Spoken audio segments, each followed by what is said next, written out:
All right, here's another podcast. Oh, and that's me burping. Perfect way to start this podcast, which I'm recording on a Sunday, and I think I'm going to release the following Thursday. So if anything major happens and I'm not addressing it, there's a delay in when I'm releasing this for the general public. Sundays are hard for me because I try to take a day off, and all I really do is make bad food decisions and worry. And I had a teacher who said that I enjoy being in my own pain, and this is a day where I prove him right. I got a dessert pastry called the Napoleon, which is, it's all milk. That's what it is. I know I'm allergic to milk. I'm aware of that. And the Napoleon is aptly named for this dessert because, like Napoleon, it's going to declare war. It's going to march through my intestines, and it's not going to leave anything in its wake, basically. So I'm dealing with the potential fallout. And you know what? The kind of thing not to do on a day where I eat a Napoleon is then follow it up a few hours later with basically a bowl of fruit covered with Oreos and chocolate chips. My plan, I think, is that maybe the mangoes will cancel out all of the other bad things, and this might be. It might take me until Thursday to be able to post this, unless I can post it from my toilet, which actually I can because I record this on my phone and actually post it on my phone. So I will probably be posting this while on the toilet. And I just had the fruit cup, that's why I burped. So I normally like these podcasts to be 20 minutes. We'll see if I can last. This podcast may end with me sprinting. But I'm feeling really frustrated right now because I made this promise to myself that I wanted to just focus on stand-up comedy. And I made this promise in January of 2021 when everything is closed because of a pandemic. Because what I like to do, I like to make promises to myself that I cannot keep. But that's not fair. I guess what I mean by that is that every other year, in addition to the stand-up, I'm, always trying to write a screenplay or trying to write a novel or, do these other things in and around doing stand-up. And the truth is all I really want to do is stand-up. And so I'm really frustrated right now because, the Zoom shows are fine. But I think people are starting to, they want to get back up on a stage. I want to get back up on a stage. And after all this is over, I want to do this as a career. And I'm listening to I guess advice that Seinfeld gave, where he was saying, don't worry about the money, don't worry, the money will come, just focus on the work. So that's what I think I'm doing. I need to do a better job of editing. I know that I'll come up with basically a first draft of a joke, but then I don't refine as much as I should. I get bored easily. Once, this is what's bad. Once I think I know the joke will work, sometimes I need to then finish it so that it does work. That would be useful. It's like an architect who's like, this will be a great building. I don't really want to build it. Well, then it's not really a building then, is it? It's a picture. But what's frustrating to me is that I don't feel like, what I'm doing right now is feeding the beast. if that makes sense. Like I said to myself, I just want to do stand-up, but it doesn't. I feel I feel a hole, like there's something missing. Perhaps it's love. Human connection. Maybe that's what it is. What do I mean by this? I guess what I liked about working on other stuff was that sometimes it was nice to be creative, but to take a break from stand-up. But the problem is when I go and I work on something else right now, if I were to go work on something else right now, I would say to myself, this doesn't feel like stand-up. Actually, now, you know what? It's hitting me what I need to do. I think what I need to do is write stand-up, just write it, and maybe some of it becomes a book if I never am able to get back up on a stage again, or if, what have you. But I need to write. I just need to write. I need to write stand-up. I think that's the problem. I'm not writing enough stand-up. I need to write stand-up, and maybe more specifically, I tend to think in individual jokes, but now maybe I need to think more about shaping out a whole, 10 minutes, 20 minutes, 30 minutes, and write it out. Now, did I say write it out, or did I mean ride it out? Excellent question. This is really feeling like a captain's log, but a lame version of a captain's log.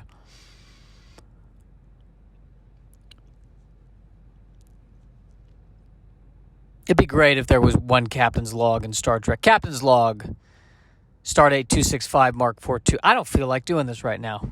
Captain, log over. There are those scenes in especially Star Trek: The Next Generation, where they have to figure out what happened on the ship that blew up. So they inevitably download the logs from that ship, and there's always a scene where they're listening to each one of the logs. And it's a progression of 3 to 4 logs, and it's like the third log where they hear that one thing that's the clue that's going to help them solve whatever the mystery or the conflict of the week is. And they could have more fun with that. Captain's log, Stardate 265, Mark 428. Yeah, bad bowel movement today. Just awful. This is what happens when I eat milk, or when I eat things with milk in it, and I should know better. You'd think it's the 24th century, and I know they have lactate. They have an artificial intestine they can insert in me, but I just don't want to do that. I'm worried about the side effects. So yeah, it was a full on. It was an hour of diarrhea. We had to circle around before we could even land. It was bad. I feel very bad. Yeah, so that's my captain's log.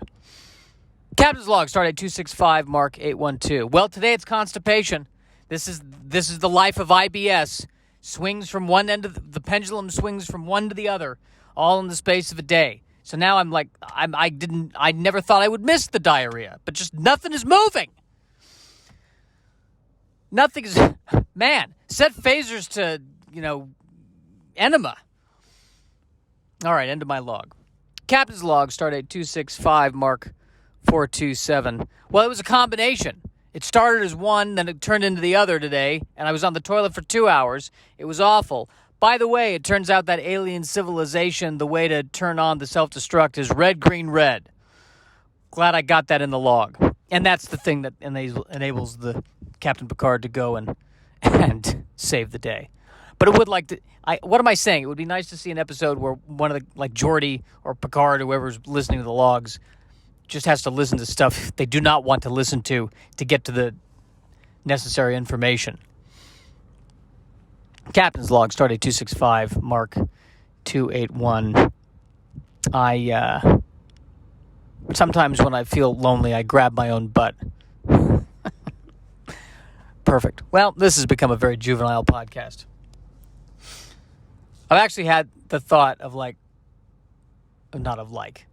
I've actually had the thought where I'm saying to myself, what if I could be a comedian / philosopher? That's what I need to aspire to. And I've just done 4 minutes of poop jokes. Star Trek poop jokes, by the way. Star Trek poop jokes. All right, so man, we're already 10 minutes in. I'm already 10 minutes in. I don't know if anyone's still listening at this point. So I had a dream that I want to talk about. In the dream, there is I am some kind of spy or hero of some kind. Not a superhero, but a hero. And I felt like for some reason the hero that I think it was Pete Holmes. I was Pete Holmes. And I'm running around this hotel that I think is in Austria or Germany, but it felt very, Oktoberfesty. And I think Amy Poehler was working there. And there were these two women and then another animal thing. And they were the quote-unquote bad guys. And there was a moment where I had a bouquet of flowers, and I brought it over to their table, and I popped one of the leaves, and it emitted this gas which caused them to pass out or something. Because we're trying to fight them. So already, a few things. First of all, I'm having delusions of grandeur because in my dream, I'm able to cast Amy Poehler. I have that much pull in my dream world that I was able to get Amy Poehler. I don't know how much that's going to cost me. The other thing about this dream so far is that the smoke that caused the woman to black out was the same purple smoke that I saw in an episode of Family Guy. And so, I remember the dream, but I also remember elements. So many of these dream elements were pulled from stuff I was watching on TV or online that I almost feel like my unconscious is kind of cutting some corners. Just like, I know you lifted that from Family Guy. Come on. You're supposed to be the window into an infinite amount of creativity, and you're giving me, recycled stuff. It was as irritating as when in the Star Trek movies, they would often reuse certain special effects footage to save money. And specifically, I'm not the only one who's pointed this out. The guy on Junkball Media pointed this out. It's a great YouTube channel if you're into Star Trek ships. The explosion of the Klingon ship in Star Trek Generations is the exact same explosion that they used in Star Trek 6, the Undiscovered Country. They totally reused it. And nobody else but the two of us cared about it. But it took me out of it. I was like, you pulled that from Star Trek 6. Like, I can understand if they reuse footage of the Enterprise leaving space dock, because every time the Enterprise leaves space dock, it's going to look mostly the same. It's always leaving from the same space dock. That makes sense to me. But you're telling me that two Klingon ships in the span of 80 years distance exploded exactly the same way? Highly doubtful. Highly doubtful. And here I am in my dream, just recycling. I manage in the dream, as Pete Holmes, manage, I think, to seduce one of the bad guys, one of the women, and now we're a couple. And now I think I've got her to switch sides. And now we're running after the bad guys or something, and we're on this bridge, and there's a moat, and we got to get to the other side of the moat. And one of the owners of Flappers, Dave, is the computer guy in this dream, and he's like, "Don't worry, I can get you over the moat." And so he's doing his computer thing, and I guess what he's doing in order to get me over the moat is there's a mechanical or a holographic or some kind of bird that's flying around, and he causes the bird to be able to pick me up to take me to the other side of the moat, where I discover Al Pacino. and Al Pacino and I are going to go save the day. Or to be more specific, Al Pacino is going to come in at the last second and save the day. And I wake up before I get to see how that happened. I think my unconscious was trying and failing to write a spec script for an episode of Animaniacs. I really think that's what was happening. Because that Al Pacino move, it kind of felt like my brain was trying to write a joke. Let's have a cameo with Al Pacino saving the day with one of his speeches that he, with an impassioned speech. It felt like that, and I don't know. Like, it's sad enough that I'm trying to make it as a comedian. I think it's even sadder that my unconscious is trying to make it as a TV writer. Delightful. Utterly delightful. Or maybe it's my unconscious saying, hey, let's go back, didn't we used to write screenplays? What's going on? What's this change?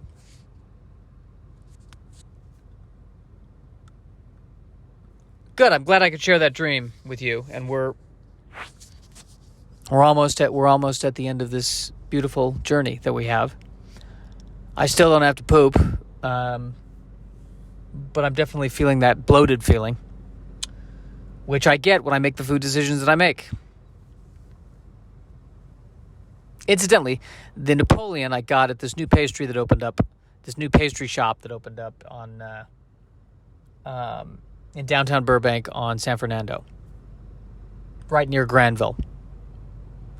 They also had a mango eclair, a vanilla eclair and a mango eclair. And I'll probably have to try those next Sunday so that I can then be on the toilet all days next Monday and Tuesday.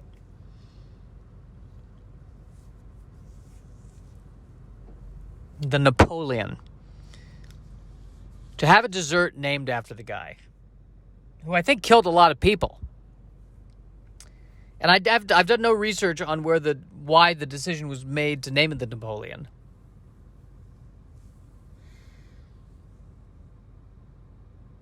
But that's the way history works. Sooner or later,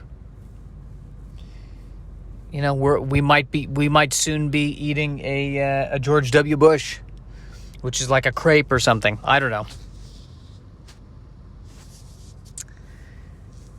When I say I don't know, it's really a deflection. I don't know as in I feel like what I just said should have been stronger than how it came out. So the I don't know is really more of an I'm sorry. But this is nice. This feels nice, what I'm doing right now, what we're doing right now. You who may or may not be listening, this feels nice. We're having a moment. We're having a dialogue. Or maybe I'm just having a dialogue with myself. I think my biggest fear is that in the end, I will only be having the dialogue with myself. But nevertheless, I need to persevere. I've had people tell me I should have a guest on the podcast. I should have 2 people on the podcast. But I really want to be able to do this myself. I've always had that, like it always bothered me when my mom helped me with my homework, even if I asked her to help me with my homework. I wanted to be the one to figure it out myself.